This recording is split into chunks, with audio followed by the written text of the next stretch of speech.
नमस्कार, बहुत बहुत स्वागत है आप सभी का आपके YouTube चैनल जीएस नगरी पर। मैं आपके लिए करंट अफेयर की क्लास लेके आई हूँ। ये क्लास हिंदी और इंग्लिश दोनों में होगी। आप में से बहुत सारे लोग पूछ रहे थे कि करंट अफेयर की क्लास 2 दिन से हुई नहीं है, तो मैं आपको बता दूँ मुझे अच्छा रिस्पॉन्स नहीं मिल रहा था, इसलिए मैंने क्लास करानी बंद कर दी थी। और इस क्लास के ख़त्म होने के बाद में अगर आपको इसकी PDF चाहिए तो डिस्क्रिप्शन बॉक्स में नीचे लिंक है, वहाँ से डाउनलोड कर लीजिएगा। ये क्लास हमारी हिंदी इंग्लिश दोनों में होगी, तो आप अपनी रुचि के हिसाब से इसे देख सकते हैं। चलिए फिर हम शुरू करते हैं। हमारी पहली करंट है, यूपी गवर्नमेंट स्टार्ट्स बाल श्रमिक विद्या योजना टू एजुकेट चाइल्ड लेबरर्स।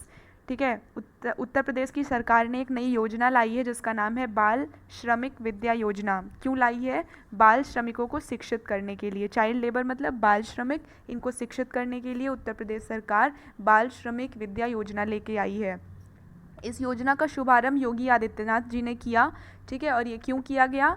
बाल श्रमिकों को शिक्षित करने के लिए। ठीक है, हमारे उत्तर प्रदेश के राज्य के जो भी बाल श्रमिक हैं उनको शिक्षित करने के लिए ये योजना का शुभारंभ योगी आदित्यनाथ द्वारा किया गया।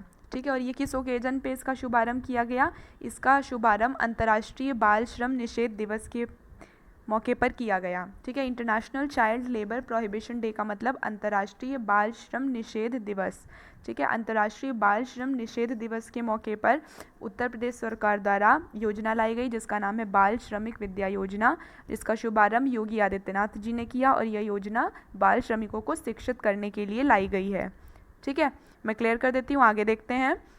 इस स्कीम की, इस योजना की बेनिफिट्स क्या हैं? इसकी बेनिफिट ये है कि जो राज्य सरकार है उत्तर प्रदेश की, वो मासिक वित्त सहायता देगी 1000 से लेकर के 1200 रुपये तक। ठीक है, जो चुने गए बच्चे हैं, जो चुने गए बॉयज़ और गर्ल्स हैं, मतलब जो लड़कियां और लड़के हैं बाल श्रमिक, उनको 1000 से 1200 रुपये तक मासिक वित्त सहायता प्रदान करेगी उत्तर प्रदेश सरकार। ठीक है, और अगर ये बच्चे 8वीं 9वीं और 10वीं कक्षा में पास हो जाते हैं, ठीक है, 8वीं 9वीं और 10वीं कक्षा में पास हो जाते हैं, तो मासिक वित्त सहायता के साथ साथ इनको 6000 रुपये और दिया जाएगा। ठीक है, क्योंकि ये क्लास पास करेंगे। ठीक है, 8वीं 9वीं और 10वीं कक्षा में अगर ये पास हो जाएंगे तो इनको 1000 और 1200 रुपये के अलावा 6000 रुपये एडवांस यानी अलग से दिए जाएंगे। ठीक है, इससे टोटल कितने बच्चों को, बाल श्रमिक बच्चों को लाभ होगा? जिन बच्चों को लाभ होगा वो 2000 बच्चे होंगे 57 जिलों से। ठीक है, मतलब उत्तर प्रदेश राज्य के 57 जिलों से 2000 बाल श्रमिकों को इससे फ़ायदा होगा। ठीक है, जो इसका पहला फेज़ होगा उसमें बाल श्रमिक विद्या योजना में। ठीक है, और जो बच्चों की फैमिलीज़ हैं, जो बाल श्रमिक के परिवार हैं, उनको भी इसमें फ़ायदा पहुंचाया जाएगा। इस स्कीम के तहत उनको भी मदद दी जाएगी सरकार की तरफ से, राज्य सरकार और केंद्र सरकार की तरफ से। ठीक है, अब इस करंट से निकल के जो इम्पोर्टेंट चीज़ आ रही है कि उत्तर प्रदेश के मुख्यमंत्री कौन है? योगी आदित्यनाथ जी हैं। ठीक है, और यहाँ के गवर्नर कौन है उत्तर प्रदेश की? आनंदीबेन पटेल। ठीक है, देख लीजिए आप लोग, आगे देखते हैं। फिर अगली करंट है हमारी, हैदराबाद पुलिस लॉन्चेस स्त्री प्रोग्राम फॉर वुमेन। ठीक है, हैदराबाद की पुलिस, हैदराबाद शहर की पुलिस ने एक नया कार्यक्रम लॉन्च किया है, एक नए कार्यक्रम का शुभारंभ किया है जिसका नाम है स्त्री। ठीक है, और यह कार्यक्रम महिलाओं के लिए इसकी शुरुआत की गई है। किसने शुरू किया है? हैदराबाद शहर की पुलिस ने महिलाओं के लिए एक स्त्री नाम का कार्यक्रम शुरू किया है। आगे जानेंगे कि हैदराबाद शहर की पुलिस ने किसके साथ मिलकर के यह कार्यक्रम शुरू किया है। ये कार्यक्रम शुरू किया गया है हैदराबाद सिटी सिक्योरिटी काउंसिल यानी HCSC। ठीक है, जिसका शॉर्ट फॉर्म है HCSC। ठीक है, और इसको बोलेंगे हैदराबाद सिटी सिक्योरिटी काउंसिल, जिसको हिंदी में बोलेंगे हैदराबाद शहर सुरक्षा परिषद। ठीक है, हैदराबाद शहर की पुलिस ने हैदराबाद शहर सुरक्षा परिषद के साथ मिल करके स्त्री कार्यक्रम की शुरुआत की है, और यह कार्यक्रम महिलाओं के लिए शुरू किया गया है। ठीक है, स्त्री का फुल फॉर्म देख लीजिए। स्त्री का फुल फॉर्म है she triumphs through respect, equality and empowerment. ठीक है, she triumphs through respect, equality and empowerment. ठीक है, जिसको अगर हम हिंदी में समझें तो जो स्त्री है वह सम्मान, समानता और सशक्तिकरण के माध्यम से जीतती है। ठीक है, इसको अगर हिंदी में समझें तो ये होगा, वह स्त्री है जो सम्मान, समानता और सशक्तिकरण के माध्यम से जीतती है। ठीक है, किसका? She triumphs through respect, equality and empowerment. ठीक है, और ये प्रोग्राम क्यों लॉन्च किया गया? इस कार्यक्रम की शुरुआत की गई है टू सपोर्ट एंड एम्पावर, मतलब महिलाओं को घरेलू हिंसा और दुर्व्यवहार की शिकार महिलाओं को समर्थन करना और उनको समर्थ बनाना। ठीक है, डोमेस्टिक वायलेंस मतलब घरेलू हिंसा, और अब्यूज़ मतलब दुर्व्यवहार। ठीक है, घरेलू हिंसा और दुर्व्यवहार की शिकार महिलाओं को समर्थन करना और उनको सशक्त बनाने के लिए, उनको समर्थन देने के लिए और उनको सशक्त बनाने के लिए इस कार्यक्रम की शुरुआत की गई है, जिसका नाम है स्त्री। और स्त्री का फुल फॉर्म मैंने आपको यहाँ बता दिया है। ये किसके द्वारा शुरू किया गया है? हैदराबाद शहर की पुलिस के साथ। और उसने किसके साथ मिलकर के इसको शुरू किया है? हैदराबाद शहर सुरक्षा परिषद, यानी कि हैदराबाद सिटी सिक्योरिटी काउंसिल। ठीक है, क्लियर कर देती हूँ। आगे देखते हैं। आगे ये है कि इस कार्यक्रम के बारे में कुछ चीज़ें जान लेते हैं कि यह कार्यक्रम जो है इसको स्टार्ट किया गया है क्यों? ताकि ये एक साझा मंच की तरह शुरू किया गया है। मतलब यह सभी महिलाओं के लिए एक साझा मंच तैयार किया गया है, जिसमें सभी महिलाएं एक साथ मिल करके, ठीक है, मतलब सभी वर्ग की महिलाएं मिल करके महिला सुरक्षा एवं सशक्तिकरण जैसे मुद्दों पर पुलिस के साथ, ठीक है, काम करेंगी। ये देखिए, ठीक है, all women to join together and work with police to deal with issues related to women safety and security. मतलब सभी वर्ग की महिलाएं इस साझा मंच पर एक साथ अपनी महिला सुरक्षा एवं सशक्तिकरण जैसे मुद्दों पर पुलिस के साथ काम करेंगी। आगे इस कार्यक्रम को शुरू करने का दूसरा उद्देश्य क्या था? लोगों में जागरूकता फैलाना। अवेयरनेस का मतलब होता है जागरूकता फैलाना। किस बारे में? महिला की सुरक्षा के बारे में, उसके अधिकारों के बारे में। ठीक है, राइट्स का मतलब अधिकार, मतलब महिला के अधिकारों के बारे में। ठीक है, उसके इंटाइटलमेंट मतलब उसकी पात्रता के बारे में, और महिला के सशक्तिकरण में, या फिर अगर घरेलू हिंसा है तो उसके लिए जो कानून बनाए गए हैं उनके बारे में जागरूकता फैलाना और महिलाओं को उन चीज़ों से अवगत कराना। ठीक है, और उसके बाद जो सपोर्ट सिस्टम है, ठीक है, जो समर्थन प्रणाली है, मतलब महिलाओं को जो समर्थन देने की प्रणाली है उसके विषय में महिलाओं को बताना और समाज में जागरूकता फैलाना। ठीक है, ये इसका दूसरा मकसद है। पहला मकसद क्या था? पहला मकसद ये है कि सभी वर्ग की महिलाएं एक साथ मिल करके पुलिस के साथ में महिला सुरक्षा एवं सशक्तिकरण जैसे मुद्दों पर काम करेंगी। दूसरा ये है कि लोगों में, समाज में महिलाओं के लिए अधिकारों को उनको बताना कि महिलाओं के क्या क्या अधिकार होते हैं, महिलाओं की पात्रता के बारे में बताना, उनके लिए जो कानून बनाए गए हैं और उनकी जो समर्थन प्रणाली है इसके विषय में जानकारी देना और जागरूकता फैलाना। तीसरा क्या है? तीसरा ये है कि जो लोकल पुलिस है हैदराबाद की, ठीक है, वो सभी वर्ग की महिलाओं के साथ, डिफरेंट सेक्शंस ऑफ सोसाइटी, मतलब सभी वर्ग की जो महिलाएं हैं उनके साथ मिल करके एक समूह बनाएगी जिसका नाम होगा स्त्री समूह।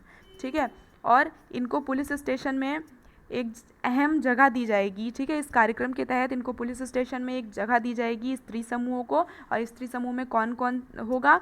सब विभिन्न वर्गों की, अलग अलग वर्गों की औरतें होंगी। ठीक है, अलग अलग वर्गों की महिलाएं एक साथ मिल करके इनका एक समूह बनाया जाएगा, स्त्री समूह। ठीक है, और इनको पुलिस स्टेशन में एक अलग से अहम स्थान प्राप्त होगा इस कार्यक्रम के तहत। उसके बाद में क्या है? Proactive women. ठीक है, मतलब प्रोएक्टिव का मतलब होता है सक्रिय महिला। ठीक है, सक्रिय महिलाएं जो हर वर्ग से हैं, ठीक है, हर एक वर्ग से जो सक्रिय महिला आती है उसको स्वयं सेवक घोषित किया जाएगा।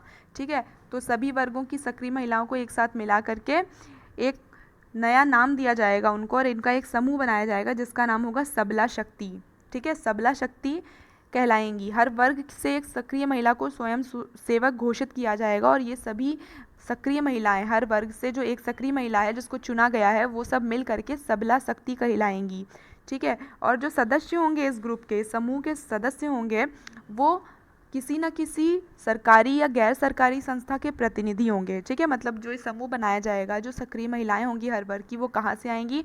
वो किसी भी गैर सरकारी संगठन की प्रतिनिधि हो सकती हैं। ठीक है, नॉन गवर्नमेंटल ऑर्गेनाइजेशन, एनजीओ का मतलब गैर सरकारी संगठन की प्रतिनिधि हो सकती हैं। और क्या हो सकती हैं? इसके साथ ही साथ वे महिला एवं बाल विकास विभाग की प्रतिनिधि हो सकती हैं। ठीक है, या फिर वो वकील हो सकती हैं, या फिर वो स्थानीय स्टेशन हाउस ऑफिसर हो सकती हैं। ठीक है, मतलब सभी वर्ग की महिलाओं को मिल करके ये स्त्री कार्यक्रम में हिस्सा लेंगी और महिलाओं के खिलाफ होने वाले घरेलू हिंसा और दुर्व्यवहार की शिकार महिलाओं को समर्थन करेंगी और उन्हें सशक्त बनाएंगी। ठीक है, आगे देखते हैं। मैं इसको क्लियर कर देती हूँ। पहले इस करंट से निकल के जो इम्पोर्टेंट चीज़ आ रही है कि तेलंगाना की सरकार 2 जून को तेलंगाना गठन दिवस मनाती है। ठीक है, 2 जून को तेलंगाना गठन दिवस मनाया जाता है तेलंगाना की सरकार द्वारा। ठीक है, और मुख्यमंत्री कौन है तेलंगाना के चंद्रशेखर राव। ठीक है, ये इंपॉर्टेंट है। और वहाँ के गवर्नर कौन है? तमिलसाई सुंदररंजन। ठीक है, सुंदररंजन तमिलसाई। तेलंगाना गठन दिवस कब मनाया जाता है? 2 जून को। यहाँ के मुख्यमंत्री का क्या नाम है? चंद्रशेखर राव। और यहाँ के गवर्नर कौन है? तमिलसाई सुंदररंजन। ठीक है, देख लीजिए एक बार। आगे देखते हैं, अगली करंट है हमारी FIFA's latest ranking, India retains 108 slot. ठीक है, फीफा की जो नवीनतम रैंकिंग आई है पूरे विश्व में, उसमें भारत को 108वीं जगह पर रखा गया है। ठीक है, 108वीं जगह पर भारत को स्थान मिला है, और भारत इस जगह पर पहले भी स्थित था। ठीक है, मतलब पिछले साल भी 108वीं जगह पर ही था, और इस साल भी नवीनतम फीफा रैंकिंग में भी 108वें स्थान पर बरकरार है। ठीक है, जबकि बेल्जियम जो है उसको पहला स्थान मिला है, और विश्व चैंपियन फ्रांस को दूसरा स्थान दिया गया है। ठीक है, फीफा की जो नई रैंकिंग आई है उसमें बेल्जियम को पहला स्थान मिला है, और फ्रांस को दूसरा स्थान मिला है, और तीसरा स्थान ब्राज़ील को मिला है। ठीक है, ये इंपॉर्टेंट है कि पहला स्थान किसको मिला है। 2020 में जो फीफा की रैंकिंग आई है उसमें पहला स्थान बेल्जियम को, दूसरा फ्रांस को, और तीसरा ब्राज़ील को। ठीक है, और इस कोरोना वायरस की पैंडमिक को देखते हुए जो इस साल फीफा के मैचेस होने वाले थे उनको स्थगित कर दिया गया है। ठीक है, और इसके साथ ही साथ फीफा के और बड़े गेम्स या अंतर्राष्ट्रीय स्तर पर जो भी बड़े खेल होने वाले थे, ठीक है, बड़े स्तर पर जो भी खेल होने वाले थे उन सभी को अंतर्राष्ट्रीय स्तर पर स्थगित कर दिया गया है। क्यों स्थगित कर दिया गया है? कोरोना वायरस की महामारी को देखते हुए। ठीक है, मैं क्लियर कर देती हूँ, इसमें एक बार इंपॉर्टेंट आप फिर से देख लीजिए कि 2020 की जो फीफा की रैंकिंग आई है उसमें भारत को 108वें स्थान पर बरकरार है। पहला स्थान बेल्जियम को, दूसरा फ्रांस को, और तीसरा ब्राज़ील को दिया गया है। ठीक है, आगे देखते हैं। आगे इस करंट से निकल के जो इंपॉर्टेंट चीज़ आ रही है कि मुख्यालय कहाँ है फीफा का, तो वो ज्यूरिच स्विट्ज़रलैंड में है। ठीक है, और इसके प्रेसिडेंट यानी इसके अध्यक्ष कौन है? गिनी इन्फेंटियानो। ठीक है, मैंने देखा था कि जब सुमित सर ने अपनी क्विज़ ली थी तो उसमें उन्होंने ये क्वेश्चन पूछा था, आप लोगों में से बहुत लोग थे जो इसको नहीं दे पाए थे इसका जवाब। ठीक है, जो 9 बजे शाम को क्विज़ होती है उसमें प्रेसिडेंट कौन है फीफा का उन्होंने पूछा था, तो आप लोग इसका जवाब नहीं दे पाए थे, आप लोगों ने गलत जवाब दिया था। इसका जवाब है गिनी इन्फेंटियानो। ठीक है, आगे देखते हैं। अगली करंट है इंटरनेशनल एल्बिनिज्म अवेयरनेस डे। ठीक है, रंगहीनता, अंतर्राष्ट्रीय रंगहीनता जागरूकता दिवस कब मनाया जाता है? 13 जून को। ठीक है, मैं आपको ये बता दूँ, ये रंगहीनता एक तरह की बीमारी होती है।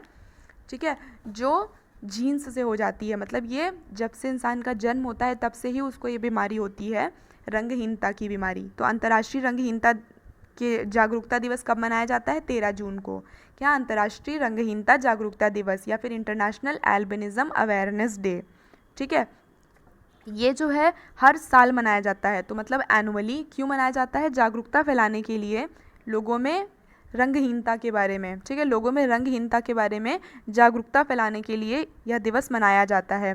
ठीक है, उन लोगों को एल्बिनिज्म यानी कि रंगहीनता के बारे में बताया जाता है, और साथ ही साथ वो लोग जो रंगहीनता के शिकार हैं उनके मानव अधिकार के बारे में भी बात की जाती है। ठीक है, मतलब रंगहीनता से पीड़ित लोगों के मानव अधिकार पर चर्चा की जाती है, और उनके बारे में, उनके अधिकारों के बारे में एक जागरूकता फैलाई जाती है।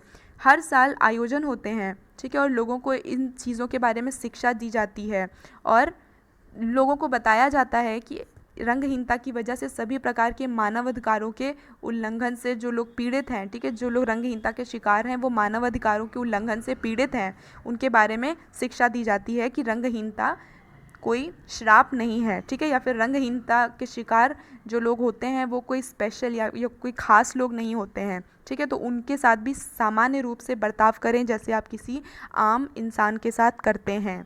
ठीक है, आगे देखते हैं। आगे ये है कि 2020 में अंतर्राष्ट्रीय रंगहीनता जागरूकता दिवस की थीम क्या है? Made to shine. इसको मैं आपको हिंदी में नहीं बताऊंगी क्योंकि ये थीम है, तो ये इंग्लिश में ही रहेगी, आपको एज इट इज़ उसको याद करना पड़ेगा। तो विषय क्या है? Made to shine. ठीक है, अब ये देखते हैं कि अंतर्राष्ट्रीय रंगहीनता जागरूकता दिवस को मनाने की शुरुआत कैसे हुई। बात है 2000 सन की। ठीक है, सन 2000 में ऐसी रिपोर्ट आई थी कि जो लोग रंगहीनता के शिकार थे उन पर बहुत ही ज़्यादा हिंसक हमले हो रहे थे। ठीक है, वायलेंट अटैक का मतलब हिंसक हमले हो रहे थे, और उनके मर्डर हो रहे थे, उनकी हत्याएं की जा रही थी। जो लोग रंगहीन थे, ठीक है, उनके ऊपर हिंसक हमले हो रहे थे और उनकी हत्या की जा रही थी। कहाँ पर? तंजानिया में। कब? सन 2000 में। ठीक है, और ये जितने भी हमले थे ये सब इस बिलीफ यानी इस मान्यता से प्रचलित मान्यता से जुड़े हुए थे कि जो रंगहीनता के शिकार होते हैं उनके पास जादुई ताकत होती है।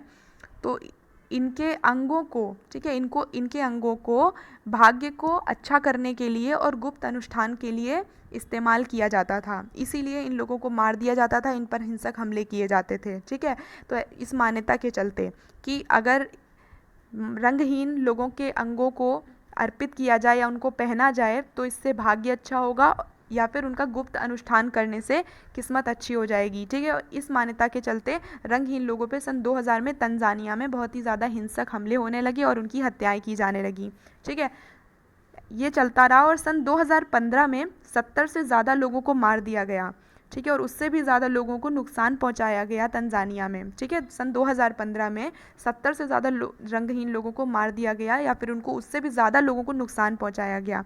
ठीक है, इसके बाद में तंजानिया एल्बिनिज़म सोसाइटी, ठीक है, ये एक समाज बनाया गया तंजानिया में, तंजानिया एल्बिनिज़म सोसाइटी, जिसके साथ और भी गैर सरकारी संगठनों ने हिस्सा लिया और जो रंगहीन लोग थे उनके अधिकारों के लिए लड़ना शुरू किया गया। ठीक है, इस वजह से पहला विश्व रंगहीनता दिवस 4 मई 2006 को मनाया गया। ठीक है, तंजानिया में रंगहीन समाज बनाया गया जिसमें बहुत सारे एनजीओ ने मिलकर के हिस्सा लिया और रंगहीन लोगों के मानव अधिकारों के लिए लड़ाई करनी शुरू कर दी और इसके बाद में इसी के चलते, ठीक है, इसी वजह से पहला रंगहीन दिवस जो मनाया गया वो 4 मई 2006 में मनाया गया। ये इम्पॉर्टेंट है। ठीक है, उसके बाद में आधिकारिक रूप से 18 दिसंबर 2014 में संयुक्त राष्ट्र संघ में इस दिन को मान्यता मिली और उसके बाद से हर साल अंतर्राष्ट्रीय स्तर पर रंगहीनता जागरूकता दिवस 13 जून को मनाया जाने लगा। ठीक है, मैं क्लियर कर देती हूँ, एक बार देख लीजिए इसमें इम्पॉर्टेंट क्या है। इसमें इम्पॉर्टेंट ये है कि 2020 का विषय क्या है, मेड टू साइन। ठीक है, और पहला रंगहीनता दिवस जो मनाया गया वो 4 मई 2006 में बनाया गया। उसके बाद 18 दिसंबर 2014 में इसको संयुक्त राष्ट्र से आधिकारिक रूप से मान्यता मिल गई और उसके बाद से ये 13 जून को हर साल मनाया जाने लगा सन 2015 से। ठीक है, आगे देखते हैं। अगली करंट है हमारी, इंडिया अमेरिका साइंटिस्ट रतन लाल विंस वर्ल्ड फूड प्राइज़ 2020। ठीक है, भारतीय अमेरिकी मूल के वैज्ञानिक जिनका नाम है रतन लाल, इनको वर्ल्ड फूड प्राइज़ 2020 से नवाजा गया है। ठीक है, विश्व खाद्य पुरस्कार 2020 से नवाजा गया है भारतीय अमेरिकी मूल के वैज्ञानिक रतन लाल जी को। ठीक है, ये क्यों इनको अवार्ड मिला है, इनको यह पुरस्कार इसलिए दिया गया है क्योंकि इन्होंने खाद्य उत्पादन बढ़ाने के लिए, ठीक है, डेवलपिंग एंड मेन स्ट्रीमिंग मतलब खाद्य उत्पादन को बढ़ाने के लिए मिट्टी केंद्रित दृष्टिकोण से विकसित किया है चीज़ों को। ठीक है, और उसी को मुख्य धारा बनाकर आगे बढ़े। ठीक है, खाने को यानी खाद्य पदार्थों को, खाद्य उत्पादन को बढ़ाने के लिए इन्होंने अपना दृष्टिकोण है उसको मिट्टी केंद्रित रखा, सॉइल सेंट्रिक मतलब मिट्टी केंद्रित, और उसको विकसित किया मतलब मिट्टी केंद्रित दृष्टिकोण से इन्होंने खाद्य उत्पादन को विकसित किया और उसको बढ़ाया और मुख्य धारा में ला दिया। ठीक है, ये देखिए, फूड प्रोडक्शन दैट कंजर्व्स नेचुरल, जिससे क्या होगा, जो हमारे नेचुरल रिसोर्सेज हैं, ठीक है, जो प्रकृति के दिए हुए रिसोर्सेज हैं हमारे, वो ख़त्म नहीं होंगे, ख़राब नहीं होंगे।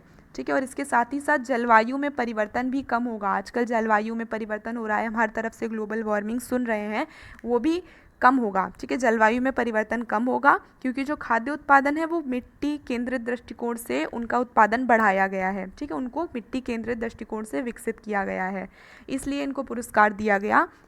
ठीक है, आगे इनको $2,50,000, ठीक है, $2,50,000 इनको पुरस्कार राशि के तौर पर दिया गया है। ठीक है, नाम क्या है, रतन लाल जी, ये भारतीय अमेरिकी मूल के वैज्ञानिक हैं और इनको क्यों दिया गया, क्योंकि इन्होंने खाद्य उत्पादन बढ़ाया है, वो भी किस तरह से, मिट्टी केंद्रित दृष्टिकोण से। ठीक है, और उसको मुख्य धारा बना दिया है। आगे देखते हैं। आगे ये है कि जो लाल हैं, जो ये साइंटिस्ट हैं भारतीय अमेरिकी मूल के, इन्होंने बहुत ही प्रतिष्ठित संस्थान में, ठीक है, मृदा विज्ञान के प्रतिष्ठित विश्वविद्यालय में, ठीक है, distinguished university professor of soil science मतलब मृदा विज्ञान के प्रतिष्ठित विश्वविद्यालय के प्रोफेसर के तौर पर रह चुके हैं। और इसके साथ ही साथ, ठीक है, इसके साथ ही साथ ये कार्बन प्रबंधन और अनुक्रम केंद्र के निदेशक भी रह चुके हैं। ये देखिए, founding director of carbon management and sequestering centre. ठीक है, कार्बन प्रबंधन और अनुक्रम केंद्र के निदेशक भी रह चुके हैं, जो कि कहाँ स्थित है, ओहियो स्टेट यूनिवर्सिटी में। ठीक है। ओहियो में जो कार्बन प्रबंधन और अनुक्रम केंद्र है वह उसके ये निदेशक रह चुके हैं और इसके साथ ही साथ ये मृदा विज्ञान के प्रतिष्ठित विश्वविद्यालय के प्रोफेसर भी रह चुके हैं। ठीक है। अब चलिए जानते हैं इस पुरस्कार के बारे में जो इनको दिया गया है। ये अंतर्राष्ट्रीय स्तर पर पुरस्कार दिया जाता है और ये उन लोगों को दिया जाता है जो एक अचीवमेंट लेते हैं, ठीक है, जो मानव संसाधनों को आधुनिक बनाने में और विकास करने में मदद करते हैं। ठीक है, किसके साथ? पूरी गुणवत्ता के साथ और उसकी मात्रा के साथ। ठीक है, मतलब खाद्य उत्पादन में मानव संसाधनों को आधुनिक करते हैं और उसकी गुणवत्ता और मात्रा में बढ़ोतरी करते हैं और साथ ही साथ यह भी देखते हैं कि खाद्य पदार्थों की उपलब्धता विश्व में अच्छे से बनी रहे, किसी को भी खाने की कमी ना रहे। ठीक है, तो उसके लिए विश्व खाद्य पुरस्कार दिया जाता है, जो इस साल भारतीय अमेरिकी मूल के साइंटिस्ट, जिनका नाम क्या है मैंने आपको बताया था, रतन लाल जी, उनको दिया गया। ये देखिए, ठीक है, समझ में आ गया।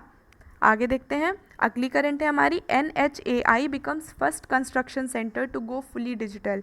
NHAI का फुल फॉर्म पहले आप जान लीजिए, मैंने यहीं पे लिख दिया है, national highway authority of India. ठीक है, जिसको अगर हिंदी में बोला जाएगा तो भारतीय राष्ट्रीय राजमार्ग प्राधिकरण। ठीक है, भारतीय राष्ट्रीय राजमार्ग प्राधिकरण ये पहला विकास विभाग है जो अपने आप को पूरी तरह से डिजिटल बना लिया है। ठीक है, मतलब अब यहाँ पर डिजिटली, ठीक है, घर पे बैठे बैठे या फिर डिजिटली बिना एक दूसरे के कांटेक्ट में आए हुए सोशल डिस्टेंसिंग, सामाजिक दूरी बना करके कोई भी काम किया जा सकेगा। ठीक है, इन्होंने अपनी सारी प्रक्रिया को डिजिटल कर दिया है। किसने? भारतीय राष्ट्रीय राजमार्ग प्राधिकरण ने। ठीक है, इसने क्लाउड बेस्ड और आर्टिफिशियल इंटेलिजेंस, मतलब कृत्रिम क्लाउड आधारित कृत्रिम बुद्धिमत्ता के ज़रिए एक नया मंच तैयार किया है। ठीक है, बिग डेटा एनालिटिक प्लेटफॉर्म, जिसका नाम है data lake and project management software.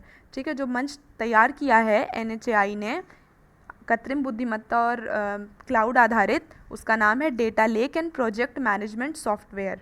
ठीक है, क्योंकि कोरोना वायरस महामारी की वजह से कोई काम हो नहीं पा रहा था, सारे के सारे काम रुके हुए थे, और अब जब लॉकडाउन भारत में खुलने लगा है तो भी कोरोना वायरस जो है बहुत तेज़ी से अपने पैर पसार रहा है। इन सभी चीज़ों को देखते हुए भारतीय राष्ट्रीय राजमार्ग प्राधिकरण ने अपना पूरा का पूरा कार्यप्रणाली को डिजिटल कर दिया है। ठीक है, सॉफ्टवेयर बनाया है जिसका नाम है data lake and project management.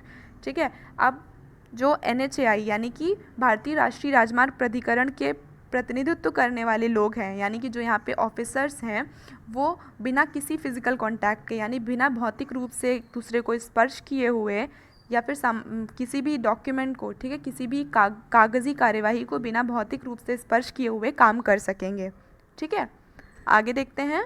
आगे है the whole venture the executive work process of NHAI, मतलब NHAI का जो भी उपक्रम है, कार्यप्रणाली का उपक्रम है, उसको मैनुअल से ऑनलाइन एंट्री बेस कर दिया गया है। ठीक है, मतलब अब उसको इंसानी तौर पे ना करके ऑनलाइन पूरी हर चीज़, हर कार्य का डेटा प्लेटफॉर्म पे डाल दिया जाएगा। ठीक है, जितने भी टास्क हैं, जितने भी काम NHAI करती है, उन सभी को जो है कोर्स ऑफ इवेंट, मतलब जैसे जैसे उसके आयोजन होते जाएंगे और जितना भी तैयार होता जाएगा काम, ठीक है, वो सभी काम वो अपने प्लेटफॉर्म पर डालते जाएंगे। ठीक है, अभी लेकिन कानूनी रूप से बाध्यकारी, ये देखिए, legally binding choices and endorsement, कानूनी रूप से बाध्यकारी विकल्प और सभी समर्थनों को वर्तमान में पहले की तरह ही किया जाएगा। ठीक है, खाली लीगली बाइंडिंग चॉइसेस को और एंडोर्समेंट को ऑनलाइन नहीं किया गया है, इनको पहले की तरह ही किया जाएगा।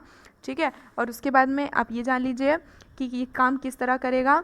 जितने भी काम हो रहे होंगे, या अगर NHAI कोई प्रोजेक्ट पे काम कर रहा है, ठीक है, उनको इन्फॉर्मेशन लेक, यानी क्लाउड आधारित इन्फॉर्मेशन लेक से सॉफ्टवेयर पे डाल दिया जाएगा और उसके साथ में एक GIS लेबलिंग और प्रोजेक्ट ID भी डाली जाएगी। ठीक है, तो जिस भी जगह पे NHAI काम कर रही होगी, जो भी प्रोजेक्ट में काम चल रहा होगा, वहाँ पर जितने भी लोग काम कर रहे होंगे, उनको अगर उस प्रोजेक्ट के बारे में सूचना चाहिए कि कहाँ पे कितना काम है, तो वो बिना एक दूसरे से मिले हुए, ठीक है, भौतिक स्पर्श एक दूसरे से किए हुए, वो लोग इस सॉफ्टवेयर पे जा करके वो यूनिक प्रोजेक्ट ID है उसको डाल करके उस प्रोजेक्ट के बारे में पूरी जानकारी हासिल कर सकते हैं। ठीक है, इससे क्या होगा, जो कागज़ी रूप से भौतिक स्पर्श होता था वो भी रुक जाएगा और कागज़ी कार्यवाही ख़त्म हो जाएगी। ठीक है, अब इस करंट से निकल के जो इंपॉर्टेंट चीज़ आ रही है, यूनियन मिनिस्टर कौन है रोड ट्रांसपोर्ट और हाईवे का? उनका नाम है नितिन जयराम गडकरी। और NHAI की स्थापना कब हुई है? 1988 में। NHAI के अध्यक्ष का क्या नाम है? सुखबीर सिंह संधू। ठीक है, देख लीजिए एक बार, इसमें इंपॉर्टेंट सबसे ज़्यादा जो इस पूरी के पूरे पेज में है वो है यूनियन मिनिस्टर कौन है, केंद्रीय मंत्री नितिन जयराम गडकरी, और इसकी स्थापना 1988 में। उसके अध्यक्ष कौन है, वर्तमान में सुखबीर सिंह संधू। ठीक है। अब अगर आपको कुछ भी पूछना है तो आप मुझसे पूछ लीजिए, और अगर आप बाद में देखेंगे ये वीडियो तो अगर आपको सुमित सर से पूछना है जब वो लाइव आएंगे तो आप उनसे पूछ लीजिएगा, वो भी आपकी सारे डाउट्स को क्लियर कर देंगे। और अगर मुझे अच्छा रिस्पॉन्स मिला तो मैं करेंट बनाती रहूँगी, अगर नहीं मिला तो फिर मैं बंद कर दूँगी बनाना, क्योंकि अगर मुझे रिस्पॉन्स नहीं मिलेगा तो फिर बनाने का कोई फ़ायदा नहीं कि मैं वीडियो डालूँ और उसको सिर्फ 1 या 2 बच्चे ही देखें, तो ये तो अच्छी बात नहीं है। ठीक है। और बाकी आप लोग ये वीडियो देखिए, इसके क्वेश्चंस आपको 9 बजे शाम को सुमित सर डेली क्विज़ कराते हैं, उसमें वो पूछते रहते हैं, तो वहाँ पर आपको इससे रिलेटेड क्वेश्चंस भी मिल जाएंगे। धन्यवाद। जय हिंद। अगर आपको वीडियो अच्छी लगी तो लाइक ज़रूर कर दीजिएगा। धन्यवाद।